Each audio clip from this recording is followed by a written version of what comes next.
വളരെ സാക്ഷിയാണ്. ഇയാൾക്ക് ഈ സാക്ഷി പറയുന്നത് എല്ലാം വിചാരിക്കണം. അങ്ങനെ വിചാരിക്കേണ്ട. എന്റെ അനുഭവത്തിൽ എന്റെ ഹൃദയത്തിൽ കിടന്ന നന്ദിയാണ് ഞാൻ പറയാൻ പറഞ്ഞത്. ഇത് എന്റെ സാക്ഷിയാണ്. എന്റെ കൊളുന്തരുടെ മോള് മൂത്ത മോളാണ്, 3 മക്കളാണ് എന്റെ കുന്തരയാണ്. അവൾക്ക് വന്നിട്ട് 2 പ്രസവം എടുത്ത് പോകുന്നു. 3ാമത്തെ പ്രസവത്തിൽ പറഞ്ഞു നാട്ടുകാർ പറഞ്ഞു ഇന്ന് പ്രസവിക്കാൻ പറ്റില്ല, നീ ഈ പ്രസവം മാത്രമെന്ന് പറഞ്ഞു. അവള് പറഞ്ഞു എനിക്ക് കുഞ്ഞു വേണം, പെൺകുഞ്ഞു വേണം, അങ്ങനെ പ്രസവിക്കുന്ന ചെയ്തു പറഞ്ഞു. അവൾ എല്ലാം നിർബന്ധിച്ചു ഈ പ്രസവം മാത്രം എന്ന് പറഞ്ഞിട്ട് അവളെ മാറ്റിയില്ല. അവളെ ഇവിടെ ആശുപത്രി ചെക്കപ്പിന് പോയപ്പോൾ അവൾ പ്രസവം ഉണ്ടെന്ന് പറഞ്ഞു. പ്രസവം ഉണ്ടെടുത്ത് പ്രസവിച്ചു തള്ളേക്ക് കൊല്ലുന്നു പറഞ്ഞു. അല്ലാത്ത ബീഡിങ് ആണെന്ന് പറഞ്ഞിട്ട് അവിടെ വന്നിട്ട് ഇവിടെ നിന്ന് പോകണമെന്ന് പറഞ്ഞു. എൻ്റെ ഭാര്യ പോയപ്പോൾ ഞാൻ വേറെ 2 പ്രാവശ്യം ഞാൻ വിളിച്ചു പേരെടുത്തു. എനിക്ക് ഭയങ്കര സങ്കടമായിരുന്നു. നമ്മളെ കോൾ കാണുന്നതിന് കർത്താവ് ഞാൻ എൻ്റെ ബൈബിൾ എടുത്തിട്ട് ഞാൻ ദേവന്റെ എൻ്റെ പിന്നാടി അങ്ങോട്ട് പോകുന്നു. ഞാൻ ബൈബിൾ എടുത്ത് പ്രാർത്ഥിക്കുന്നു. എൻ്റെ അവിടെ നിന്ന് പോകണം ഇഷ്ടമില്ല എന്നോട് ബോധം ചെയ്യുന്നത്. ഞാൻ ഒന്നും മേടിക്കണ്ട, കർത്താവ് നമ്മുടെ അവിടെ ഉണ്ടെന്ന് പറഞ്ഞിട്ട് ഞാൻ പ്രാർത്ഥിക്കാൻ തുടങ്ങി. ഞാൻ പ്രാർത്ഥിച്ച് ഒരു 6 മണിക്കൂർ പ്രാർത്ഥിച്ചിട്ട് നേരെ എൻ്റെ ഭാര്യ അങ്ങോട്ട് പോയി. ഞാൻ പള്ളിയിൽ പോയി. ഞാൻ പള്ളിയിൽ പ്രാർത്ഥിച്ചു. ബഹുമാനം ചെറിയ പള്ളിയിൽ പ്രാർത്ഥിച്ചു. പ്രാർത്ഥിച്ചപ്പോൾ എൻ്റെ ഗോൾഡ് പൈസ ഒന്നുമില്ല, ഞാൻ കേൾക്കാനില്ല. അതുകൊണ്ട് രാവിലെ ബുദ്ധി പറയുന്നു. എൻ്റെ കൂട്ടുകാരുടെ കൂട്ടുകാർ പറഞ്ഞു അത് ഭയങ്കര സീരിയസ് എന്ന് പറഞ്ഞു. ഞാൻ എന്തെങ്കിലും കാലം പോയി ഇടവ് പോയിട്ട് ഞാൻ വീട്ടിൽ പ്രാർത്ഥിച്ചു. അപ്പോൾ അതിനുശേഷം ബ്രദറിൻ്റെ 2 കോൾ വന്നു. ഞാൻ എനിക്ക് അങ്ങോട്ട് പിടിക്കാൻ വേണ്ടി ഞങ്ങൾ പൈസ ഇട്ടായിരുന്നു. വേറെ എൻ്റെ ഭാര്യ വിളിച്ച് പറയുന്നു അവൾ കൊള്ളാം, കഞ്ഞിയെ കുടിക്കുന്നുണ്ട്, ഇങ്ങനെയുള്ള കുടിക്കുന്നുണ്ട്, സുഖമില്ല, ബ്രദറിൻ്റെ അടുത്ത് സുഖമുണ്ട് നിർത്തപ്പൊക്കെ തന്നെ ബ്രദറിൻ്റെ അടുത്ത് പ്രാർത്ഥിക്കണം. ഞാൻ എൻ്റെ അടുത്ത് നിന്ന് പൈസ ഒന്നുമില്ല, ഞാൻ പറയാമെന്ന് ഞാൻ പറഞ്ഞു. നീ വീട്ടിൽ ഇരുന്ന് പ്രാർത്ഥിച്ചു. എൻ്റെ ഭാര്യ വന്ന് ചോദിച്ചപ്പോൾ ആ കഞ്ഞി കുടിച്ചെന്ന് പറയുന്നു. ഇപ്പം നല്ലപോലെ ഇരിക്കുന്നത് വിശ്വാസമുണ്ട്. എല്ലാവരും നമ്മുടെ കുടുംബത്തിലോ നമ്മുടെ നമുക്ക് ഏതെങ്കിലും ഒരു നന്മ ദൈവം ഒന്ന് സാക്ഷിയായിട്ട് ഭരണമെന്ന് തോന്നിയാൽ അത് നമ്മൾ നാണിക്കാൻ പാടില്ല. നമ്മൾ എന്നിട്ട് എല്ലാവരും അങ്ങോട്ട് ദൈവത്തെ പ്രാർത്ഥിച്ചാൽ ആ ഭരണത്തിന്റെ കുടുംബത്തിൽ ഉണ്ടാവും. ഈ സാക്ഷി ഞാൻ അങ്ങനെ എൻ്റെ തിരുമോള് അത് കഞ്ചി കുടിച്ചെന്ന് പറഞ്ഞാൽ സോറില്ലെന്ന് പറഞ്ഞാൽ ഞാൻ കൂട്ടാൻ വന്നിട്ട് ഞാൻ സാക്ഷി പറയാമെന്ന് പറഞ്ഞ് എൻ്റെ പാണ്ടാടി സാക്ഷി പറയുമെന്ന് പറഞ്ഞിട്ടാണ് പോയത്. ഇപ്പൊ സാക്ഷി പറയുന്നില്ല. ഞാൻ അവിടെ നേരത്തെ പറയും ആരാണ് എൻ്റെ ഭാര്യ സാക്ഷി പറയുന്നത്. ഞാൻ സാക്ഷി പറയുമ്പോൾ അവിടെ നേരത്തെ കൂടെ സാക്ഷി പറയണം.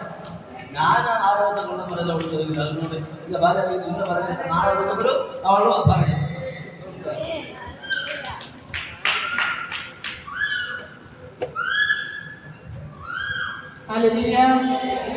ഞാനിന്ന് ഇവിടെ പ്രാർത്ഥനയ്ക്ക് വരാൻ പറ്റത്തില്ലായിരുന്നു. എൻ്റെ അനിയത്തിയുടെ മോളെ കൊണ്ടുപോയ കാര്യം എനിക്ക് അറിയത്തില്ലായിരുന്നു. എൻ്റെ ചേച്ചി അനിയത്തിയായിട്ട് ചെറിയൊരു സൗന്ദര്യക്കുഴപ്പമുണ്ടായിരുന്നു. അത് കാരണം അവർ എൻ്റെ അടുത്ത് പറഞ്ഞിരുന്നു. അപ്പോൾ വാട്സപ്പിലാണ് ഒരു പെൺകൊച്ചിൻ്റെ ഫോട്ടോ, ഞാൻ വാട്സപ്പ് ഓപ്പൺ ആക്കിയപ്പോഴാണ് ഒരു ഫോട്ടോ കണ്ടത്. അപ്പോൾ ഞാൻ വിചാരിച്ചത് ആരുടെ ഫോട്ടോ, എന്നിട്ട് എൻ്റെ അനിയത്തിയുടെ മോളുടെ വാട്സപ്പാണ് ഞാൻ കണ്ടത്, ഒരു പെൺകൊച്ചി. എന്നിട്ട് രാത്രി എൻ്റെ മോള് വിളിച്ചു പുറത്തുനിന്ന് ചോദിച്ചു, അമ്മ ചേച്ചി പ്രസവിച്ചല്ല, ബാവ പെണ്ണ് ബാവയാണ്, നന്നായിട്ടിരിക്കണമെന്ന് പറഞ്ഞു. അപ്പോൾ ഞാൻ പറഞ്ഞു എനിക്കും ഒരു ഡൗട്ട് ഉണ്ടായിരുന്നു. ബാവ രാജചേച്ചിയുടെ വാട്സപ്പാണ് ഞാൻ കണ്ടത് മോളെ പെണ്ണ് കൊച്ചു. പക്ഷെ ഇവിടെ സീരിയസ് ആണെന്നുള്ള കാര്യം എൻ്റെ സഹോദരങ്ങൾ എൻ്റെ അടുത്ത് അറിയിച്ചില്ല. അപ്പോൾ രാത്രി എൻ്റെ മോളിങ്ങനെ പറഞ്ഞാൽ ശരിയെന്ന് പറഞ്ഞിട്ട് ഒടുവിൽ ഞാൻ ചെയ്ത് എൻ്റെ അനിയത്തിയുടെ മോളുടെ നമ്പർ വാട്സപ്പിലെ നമ്പർ ഉണ്ടായിരുന്നു. അപ്പോൾ ഞാൻ കോൾ ചെയ്തപ്പോഴത്തേക്ക് 2 പ്രാവശ്യം കോൾ വിളിച്ചപ്പോൾ അവരെടുത്തില്ല. അപ്പോൾ ഞാൻ ഞങ്ങളുടെ ചേച്ചി വിളിച്ചു. എന്നാലും പിണങ്ങിയിരിക്കുന്ന ചേച്ചിയല്ലേ, ഞാൻ എന്നാലും അവർ പിണങ്ങിയിരിക്കേണ്ടത് എനിക്ക് പിണക്കമൊന്നുമില്ല എന്നുള്ള രീതിയിൽ ഞാൻ എൻ്റെ മൂത്ത ചേച്ചിക്ക് വിളിച്ചപ്പോൾ ചേച്ചി ഫോണെടുത്തിട്ട് എൻ്റെ ചേച്ചി പറഞ്ഞ കാര്യം എങ്ങനെയാണ് അത് എൻ്റെ അനിയൻ്റെ അടുത്ത് പറഞ്ഞ് എൻ്റെ അനിയൻ്റെ ഭാര്യയുടെ അടുത്തൊക്കെ പറഞ്ഞ് എൻ്റെ അടുത്ത് പറയാൻ വേണ്ടിയിട്ട്. പക്ഷെ അവരാരും എൻ്റെ അടുത്ത് പറഞ്ഞില്ല. ശരി, അപ്പോഴാണ് എൻ്റെ ചേച്ചി ഇങ്ങനെ കാര്യം പറയുന്നത് സീരിയസ് ആണ്, കൊച്ചിനെ അവർ കൊടുത്ത്, പക്ഷേ മോളെ ഇതുവരെ കൊടുത്തില്ലായിരുന്നു. അപ്പോൾ അവള് 2ാമത്തെ സിസേറിയനാണ് 2 നേരത്തെ ഉള്ളത്. 2 പിള്ളേർ ആൺപിള്ളേരാണ്. അപ്പോൾ 2ാമത്തെ ആട് പ്രസവിച്ച സമയത്ത് നിങ്ങൾക്ക് ഇവിടെ കണ്ടീഷൻ ശരിയല്ലായിരുന്നു. അപ്പോഴേ അവർ പറഞ്ഞ് ഇത് മാറ്റണം, നിങ്ങൾക്ക് 3ാമതൊരു കൊച്ചു പ്രസവിക്കാൻ പറ്റത്തില്ല, അങ്ങനെയുള്ളതല്ല എന്ന് പറഞ്ഞിട്ട് ഇവർ കേട്ടില്ല. ഭാര്യ ഭർത്താവ് ഒറ്റപ്പെടുത്തി അവർക്ക് പെൺകൊച്ചു വേണമെന്ന് പറഞ്ഞിട്ട്. പക്ഷെ കർത്താവ് പെൺകൊച്ചിന് അവർക്ക് കൊടുക്കുകയാണ്. 24-ാം തീയതി രാത്രി 3:10 കൊച്ചിന് കൊടുത്തത്. പക്ഷെ അവിടെ ഐസിയിലാണ്, ഇപ്പോഴും ഐസിയിലാണ്.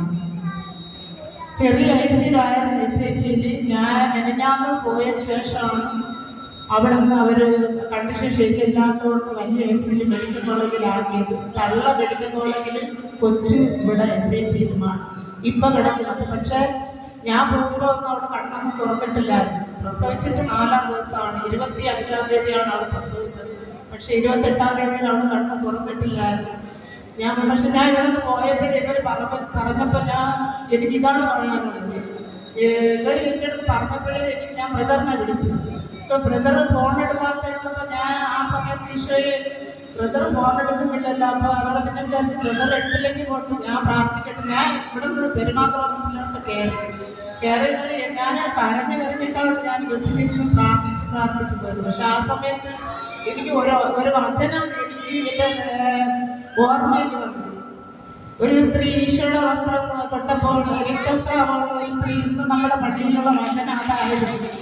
അപ്പൊ രക്തസ്രാവമുള്ള സ്ത്രീയെ ഈശോ അറിയില്ലായിരുന്നു. ആ സ്ത്രീക്ക് ഈശോയുടെ വസ്ത്രം ഒന്ന് തൊട്ടാൽ മതി എന്റെ രോഗം സുഖം പ്രാപിക്കുമെന്നുള്ള ആ വിശ്വാസം, അതായിരുന്നു എനിക്ക് വചനം കിട്ടിയത്. ഞാൻ മനസ്സിലോർത്ത് ഞാൻ ആ വചനത്തെ ധ്യാനിച്ചുകൊണ്ട് സത്യം പറയാൻ വേണ്ടി ഞാൻ ഇവിടെ നിന്ന് ബസ്സിൽ കയറിയിട്ട് ഞാൻ അവിടെ മെഡിക്കൽ കോളേജ് എത്തുന്നതുവരെ എൻ്റെ കണ്ണുനീര് തോർന്നിട്ടില്ലായിരുന്നു. പക്ഷെ എനിക്ക് ദൈവം ആ സമയത്ത് എനിക്ക് വെളിപ്പെടുത്തി. ഞാൻ ഈശോയോട് പറഞ്ഞു, ഞാൻ ഇങ്ങനെ ഈശോയോട് ആവശ്യപ്പെട്ട് എൻ്റെ ചിന്തൂരിന് സുഖം കൊടുത്തു, ഞാൻ പോകുമ്പോൾ കണ്ണ് തുറക്കണം എന്ന് പറഞ്ഞു. പക്ഷെ ഞാൻ അവിടെ കയറിയപ്പം അവള് ആ സമയം കണ്ണ് തുറന്നിട്ടില്ലായിരുന്നു. അപ്പോൾ ഞാൻ അവളുടെ ഭർത്താവിനെ കണ്ടപ്പോൾ എനിക്ക് തന്നെ അവൻ നിൽക്കണമെന്നപ്പോൾ എനിക്ക് സഹിക്കാൻ പറ്റില്ല. ആൾക്കാട് തളർന്ന് ഇങ്ങനെ നിൽക്കുന്നത് 4 ദിവസം ഒറ്റ ഇതായിട്ടാണ് അവൻ നിൽക്കുന്നത്. അവിടെ ഞാൻ പോയിട്ട് സമാധാനപ്പെട്ടു. ഞാൻ പറഞ്ഞ് സേവന നീ പേടിക്കല്ലേ, ചിന്നു ദൈവം നോക്കിക്കോ, 1 മണിക്കൂർ കഴിഞ്ഞാൽ ചിന്നു കണ്ണ് തുറന്നിട്ട് കട്ടിയോടെ കൊടുക്കാൻ പറഞ്ഞു. അതുപോലെ 1 മണിക്കൂർ കഴിഞ്ഞാൽ ആ സമയത്ത് എനിക്ക് പുറത്ത് നിന്ന് എന്നെ അകത്ത് കയറാൻ പറ്റിയില്ല. പിന്നെ എല്ലാ കാർഡ് വന്നിട്ടാണ് പാസ് തന്നിട്ട് വലിയ മകത്ത് കയറി പോയിട്ട് വാവെങ്കിലും ചേച്ചിയെ കാണാൻ പറ്റത്തില്ല എന്ന് പറഞ്ഞു. എനിക്ക് വാവെങ്കിലും കണ്ടാൽ മതി എന്ന് പറഞ്ഞിട്ടാണ് അകത്ത് കയറിയത്.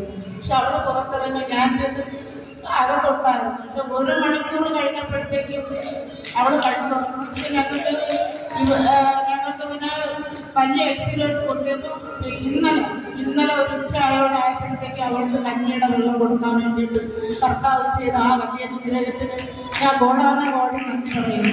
പിന്നെ എനിക്ക് ഒരു കാര്യം കൂടെ പറയാനുള്ളത്, ഇനിയും അവളെ വാർഡിലോട്ട് കൊണ്ടുവരുവാൻ വേണ്ടിയിട്ട് നിങ്ങളെ എല്ലാവരുടെയും പ്രാർത്ഥനകളെ ഞങ്ങൾക്ക് ആവശ്യപ്പെടുന്നു. ഞങ്ങൾ ഇത്രയും വലിയ നന്മ ചെയ്ത യേശുവിന് കോടി നന്ദി പറയുന്നു. ആ സിസ്റ്ററിന്റെ വിമലെ നമുക്ക് എല്ലാവരും കരകോട്ടി പിടിച്ചത് പ്രാർത്ഥിക്കുന്നു. കർത്താവേ വിമലെ എന്ന് പറയുന്ന കർത്താവെ ആ സിസ്റ്ററിന്റെ പ്രാർത്ഥിക്കുകയാണ്. ഇപ്പോൾ തന്നെ സ്വർഗ്ഗം ഇറങ്ങിയതിനായി നന്ദി. ഇപ്പോൾ തന്നെ സ്വർഗ്ഗം ഇറങ്ങിയതിനായി നന്ദി.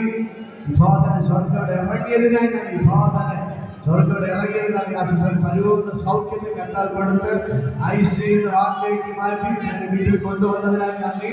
ഇപ്പോൾ തന്നെ ഇന്ന് തന്നെ വാക്കിലോട്ട് മാറ്റിട്ട് യേശുവിന്റെ നാമത്തിൽ ഒരുമിച്ച് പ്രാർത്ഥിക്കണം. ഇപ്പോതന്നെ ദൈവത്തിന് ചലിക്കുന്നു.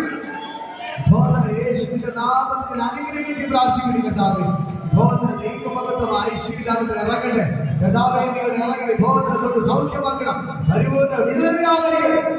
എല്ലാ പ്രശ്നങ്ങളും വിട്ടുമാറാൻ നൽകുന്നത് യേശുവിന്റെ നാമത്തിൽ ഞാൻ അനുഗ്രഹിച്ച് പ്രാർത്ഥിക്കുന്നു. യേശുവിന്റെ നാമത്തിൽ പിതാവേ.